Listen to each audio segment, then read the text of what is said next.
A verdadeira história da macumba. Olá, viajante curioso. Você chegou ao canal Mergulho Desconhecido, onde mergulhamos fundo nos enigmas mais sombrios e nas histórias mais surpreendentes do planeta. Hoje vamos atravessar um véu de mistérios, preconceitos e lendas urbanas para conhecer a verdadeira história da macumba. Um termo que, por séculos, foi distorcido, demonizado e até mesmo temido, mas cuja origem e significado são muito diferentes do que muitos imaginam. Prepare-se para uma jornada que atravessa continentes, religiões e culturas, porque o que chamam de macumba é, na verdade, uma história de resistência, fé e identidade. Capítulo 1. A palavra que assusta. Quando você ouve a palavra macumba, o que vem à sua cabeça? Para muitos, a resposta pode ser feitiço, magia negra, bruxaria, algo sombrio e perigoso. Essa associação não surgiu do nada. Ela foi construída ao longo dos séculos, alimentada por ignorância, racismo e intolerância religiosa. Mas antes de tudo isso, macumba era apenas um instrumento musical. Sim, isso mesmo. No idioma quimbundo, falado por povos bantus da África, macumba era o nome de um tipo de tambor. Esse instrumento era usado em celebrações religiosas e festividades, tanto no continente africano quanto depois, aqui no Brasil. Com o tempo, a palavra passou a se referir também às cerimônias espirituais onde esse tambor era tocado. Daí para virar sinônimo de religiões afro-brasileiras foi um pulo. E, infelizmente, junto com esse uso veio também o preconceito. Capítulo 2. Raízes africanas. Durante os séculos de escravidão, milhões de africanos foram trazidos à força para o Brasil. Eles vieram de diversas etnias e nações, como os iorubás, os bantus e os jejes, cada qual com suas crenças, orixás e rituais próprios. Esses povos não apenas resistiram ao apagamento de suas culturas, mas também criaram algo novo em terras brasileiras, religiões como o candomblé e, mais tarde, a umbanda. Essas religiões misturavam elementos africanos com o catolicismo imposto pelos colonizadores e até com o espiritismo europeu de Allan Kardec. O resultado foi um sincretismo religioso rico, poderoso e incompreendido por quem estava do lado de fora.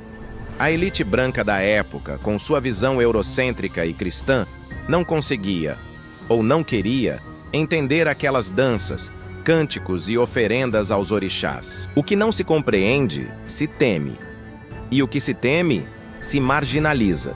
Foi aí que o termo macumba começou a ser usado de forma pejorativa. Capítulo 3. Da música ao preconceito. No século XIX e início do século XX, o termo macumba passou a ser usado nos jornais e pelas autoridades como uma forma genérica e negativa de se referir a qualquer prática religiosa de matriz africana. Se um grupo de pessoas fazia uma oferenda num cruzeiro de estrada, era macumba. Se um tambor tocava na noite do terreiro, era macumba. Se alguém acendia uma vela para um espírito, era macumba. Essa generalização escondia a verdadeira riqueza e diversidade dessas práticas espirituais. Imagine chamar todas as religiões cristãs, catolicismo, protestantismo, ortodoxia, simplesmente de missa, como se fossem uma coisa só. É o mesmo erro que se cometeu, e ainda se comete, ao chamar de macumba todo e qualquer rito afro-brasileiro. Mas o problema vai além da ignorância. Está enraizado no racismo estrutural. Capítulo 4. A Umbanda e a virada de jogo. Em 1908, no Rio de Janeiro, surge uma nova religião brasileira, a Umbanda. Ela foi fundada por Zélio Fernandino de Moraes, um jovem médium que, em transe, incorporou um espírito chamado Caboclo das Sete Encruzilhadas.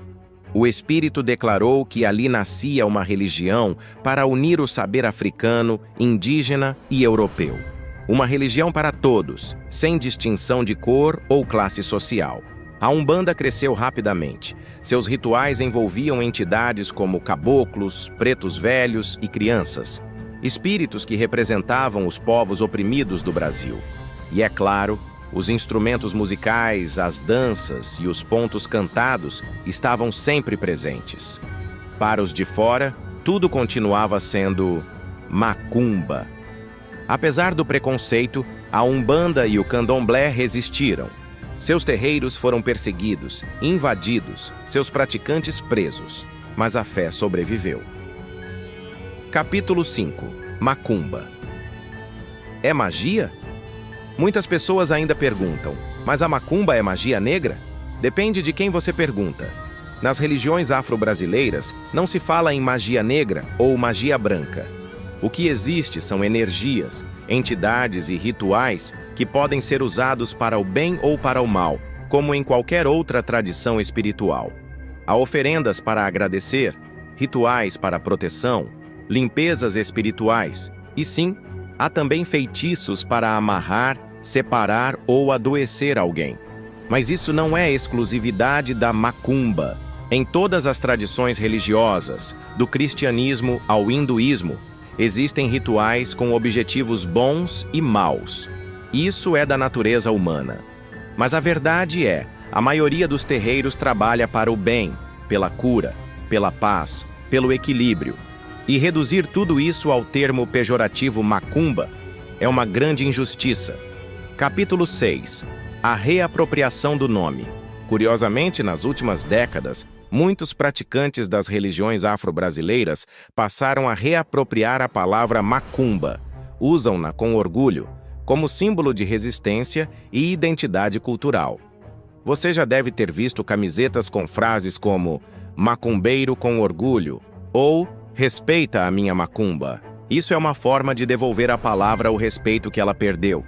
Mostrar que ela não representa o mal, mas sim uma tradição ancestral de fé, amor e espiritualidade.